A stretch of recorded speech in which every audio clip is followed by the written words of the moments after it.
Okay, so if you think voltaic cells are hard, then you should actually know that this is the third time that I've started this video and then realized I don't know what I'm talking about. And so the first time I had to actually re-look up what voltaic cells are, and the second time I felt like I went too in depth, and then the third time, which is this time, I'm going to actually talk about the problem that you had trouble with. So first of all, a voltaic cell, you have two glasses essentially with an ion in them. Let's say it's zinc and copper. Let's actually draw this bigger so you can see it.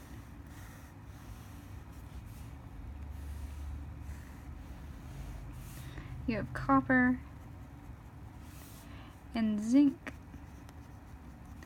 in these glasses, and they're essentially floating around. And you have, in each of your respective glasses, you have a metal bar that corresponds to the identity of the ion that's floating in the glass. So in this case, because on this side, which is the anode, the zinc is in this metal bar, and this side is the cathode, the copper is in this metal bar. And so if you have trouble remembering the anode and the cathode, I just remember that cathode has a cat, the word cat in it, and that makes me feel positive.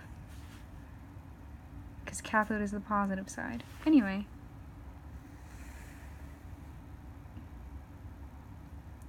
This is your wire, and electricity always flows from the anode to the cathode.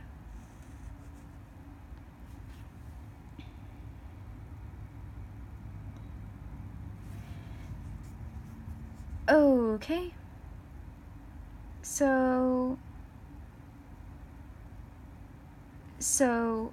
in this case,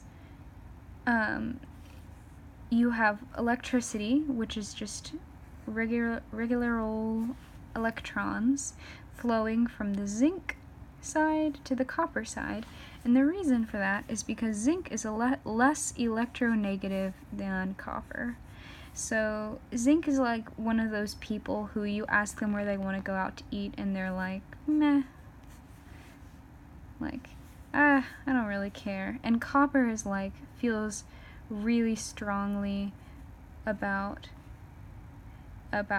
where they want to go and like what they want to do. And specifically, copper is very unhappy about the fact that it is an ion floating in solution instead of part of this really tasty copper bar right here.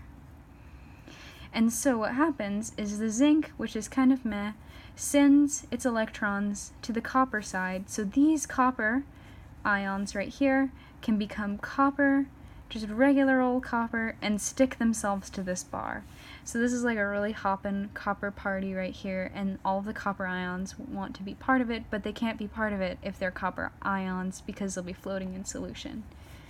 And the zinc is like, meh, like I could stay at the zinc party, or I could leave, whatever. And so the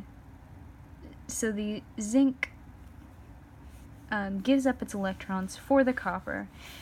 The problem with this is it would be an extremely short-lived battery unless there was a salt bridge, because the copper would get too nervous about becoming really negative. The copper would become so negative that it would just sort of freak out, and the zinc would freak out even more from becoming so positive. And so you need a salt bridge, which in most cases is like a little piece of paper that has been soaking in like a salt water, which, in case you didn't know, a salt is an anion and a cation stuck together. So let's say in this case you have SO4 Na2, and so the Na will become Na2Na plus, which can go to this side and neutralize the net charge that has been going on in this cell, and the SO4 can become SO4 2 minus, and that neutralizes the net charge that has been going on here. So every time this side loses 2 electrons, so actually if you're thinking about this as a whole, you have 2 electrons that go across here, and this copper gets to join the party, but then the whole cell is like, now I'm 2 electrons more negative. But the salt bridge has this nice tasty sodium here, and it's like, chill dude, you know, I'm positive and I'll come over here and hang out. So then you have more sodium that comes over here, and it's just floating around, and everything is more stabilized when it's neutral, when it's at peace.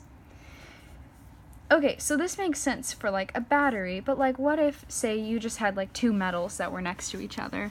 Like, for example, when you have a boat that's metal and you have water, and it's just a little steamboat, you can get rust on the side of the boat, and boats are really expensive because there's so much metal on them that you don't want it to rust.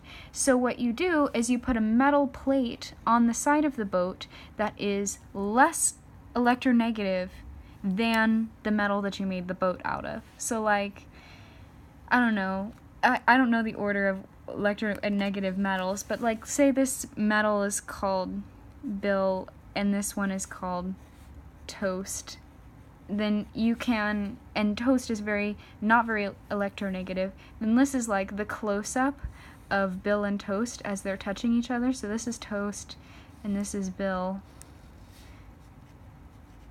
and every time Bill's like, man, I'm gonna lose an electron and then I'm going to turn into this other thing. So essentially what's happening here is rust. It's like the zinc is like the side of the boat, and then it's going to turn into this, and it doesn't always have to dissolve, because if it did, then there'd be these like giant holes in the side of the boat, and that would be bad. So let's say Bill, the way that Bill rusts is that you have these individual metal atoms and they're neutral, and then the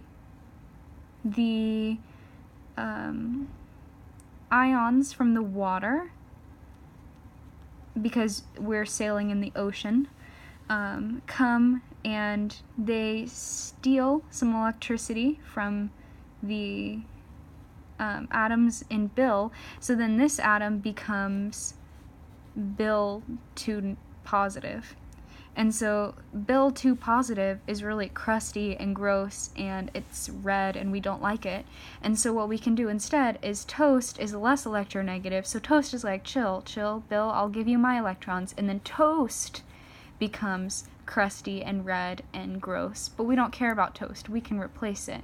So you put a cheap metal on the side, and because the whole thing is metal, then everything can share electrons. And this little patch of Toast right here can prevent rust over here, or even right next to Toast where it's stuck on.